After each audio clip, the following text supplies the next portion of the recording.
On dira ce qu'on voudra, mais le Royaume-Uni n'est jamais en retard sur le progrès. Ils l'étaient hier, ils le sont aujourd'hui, ils le seront demain. D'ailleurs, même au niveau des administrations, il y a aussi cet engouement pour le progrès. Voyez, dans le territoire de Blackburn, au Royaume-Uni, les autorités locales sont vraiment à l'avancée puisqu'ils s'adaptent pour que les électrices musulmanes en niqab, qui sont somme toute des femmes pudiques, eh bien, qu'elles puissent venir voter. Bon, ce n'est pas parfait, elles ne peuvent pas être accompagnées dans l'isoloir par leur mari, leur frère, leur père, leur cousin, voire le plus grand de leurs fils. Mais peut-être demain, espérons, si Dieu veut. Et on peut dire que Blackburn a toujours été au devant du progressisme. Bon, c'est un petit peu normal puisque Blackburn, c'est quand même, en tout cas c'est les statistiques de 2014 qui nous le disent, qui avaient à l'époque en 2014, donc il y a 10 ans, 30% de leur population qui était musulmane. Donc c'est principalement pakistanaise, Bangladesh et Inde, il semblerait. Bon, et il y a déjà eu beaucoup de progrès dans cette ville. D'ailleurs, vous voyez, il s'enorgueillissait que Blackburn soit devenu le premier club de foot à ouvrir les portes de son stade à la communauté musulmane pour la prière de l'Aïd sur sa pelouse. Donc, on voit déjà que ce sont des progressistes. On sait, d'ailleurs, c'est aussi à Blackburn où 2 frères milliardaires ont été autorisés à construire une mosquée immense et emblématique en Angleterre. Vous envoyez un dessin, elle n'est pas encore construite, c'est une information qui date de 2021, donc ça avait été signé, et on voit bien que les politiques, étaient d'ailleurs le conseiller Philippe Riley de triste mémoire, avait confié qu'il s'agirait d'une installation impressionnante qui ne ferait que renforcer le caractère de la ville. Oui, une belle ville d'Orient en plein milieu de l'Occident, ça fait plaisir. Et nous en arrivons au suc. Donc, ces femmes pudiques étaient véritablement dans le bad.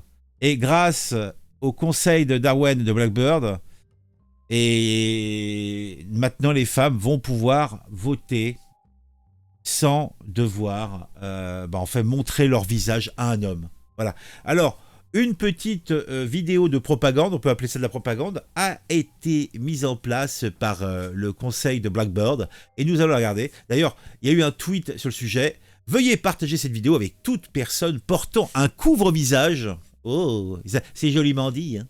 Religieux. Nous tenons à rassurer les électeurs sur le fait que nos bureaux de vote disposent d'espaces privés et d'un personnel féminin disponible pour vérifier leur identité par rapport à leur carte d'électeur. Oui, puisque dans ce petit coin d'Angleterre, donc évidemment, quand tu vas voter, il faut montrer patte blanche.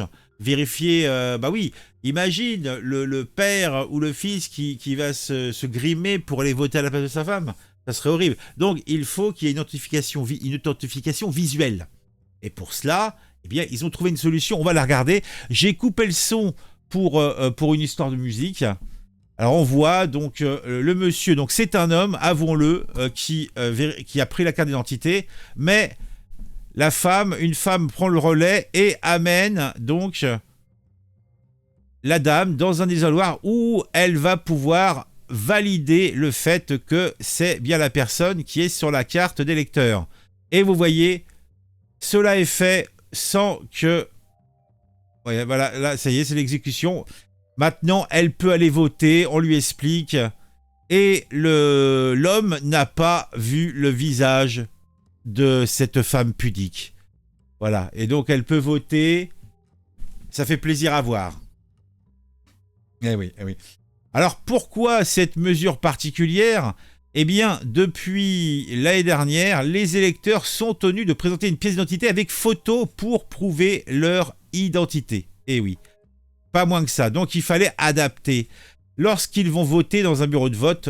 Voilà, donc après ils ont des élections le 2 mai, donc demain, puisqu'on est le 1er mai, au moment où j'enregistre ça. Donc c'est intéressant. Bon, alors là, il y a toujours des gens mauvais esprits qui vont dire « Ouais, ça y est, ça se transforme, la charia et compagnie. » Mais non, mais non, mais non. Comment fonctionnent les votes par correspondance ? Bon, ça c'est encore autre chose. Et donc, j'avais vu aussi, parce qu'à la base, j'avais trouvé cette news sur un petit post de F de Souche. Et bon, pour finir cette vidéo en beauté, on va regarder un petit peu les commentaires des gens. Image insupportable, j'aime profondément les Européens, mais si ça continue, je vais commencer à avoir de moins en moins de respect pour les Anglais, qu'ils se ressaisissent. Oh! Bientôt, coup de fouet et lapidation en plein Trafalgar Square pour s'adapter aux coutumes musulmanes. Bah pourquoi pas? Et, il faut s'adapter, c'est bien.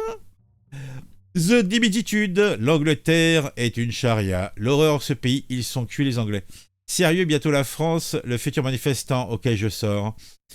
Je n'accepterai jamais ça dans mon pays, la France, que mes ancêtres chrétiens m'ont légué. Bon, t'as déjà, à mon avis, mon gars, ou madame, t'as déjà bouffé pas mal de couleuvres, une de plus, une de moins. Hein. Alors, les musulmans eux-mêmes nous avaient prévenus, il y a déjà 7 ans, nous avons importé le pire sur notre territoire et ils feront la guerre de chez nous.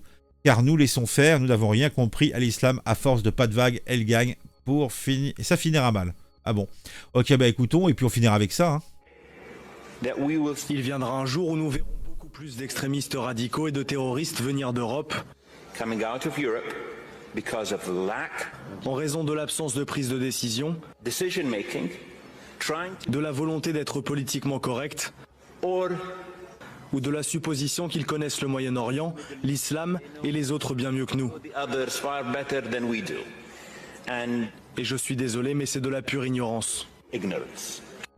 Ce ministre des Affaires étrangères émirati disait donc il y a 7 ans, attention les Européens, attention les Occidentaux, vous ne savez pas gérer la montée de l'extrémisme islamiste. Claude Moniquet avec nous. Il a raison, il a tout compris. Il a compris beaucoup de choses et effectivement, ce n'est pas quelque chose de neuf. Je vais vous rappeler une petite histoire. Dans les années 90, quand le terrorisme s'est développé en Algérie, la France accueillait comme réfugiés politiques non pas les victimes du terrorisme, qui étaient des militants laïcs, des journalistes, des intellectuels, mais les islamistes qui les persécutaient, parce que eux étaient en but à la répression de l'État algérien, donc répondaient à la définition des réfugiés politiques. C'est ça le politiquement correct. C'est ça l'aveuglement dont on a fait preuve. Et le résultat, c'est que 5 ans plus tard, 10 ans plus tard, nous avons eu le terrorisme en France. Et au lieu d'être un pays qui importait le terrorisme, nous sommes devenus, comme toute l'Europe, un pays qui exporte le terrorisme, qui exporte l'extrémisme.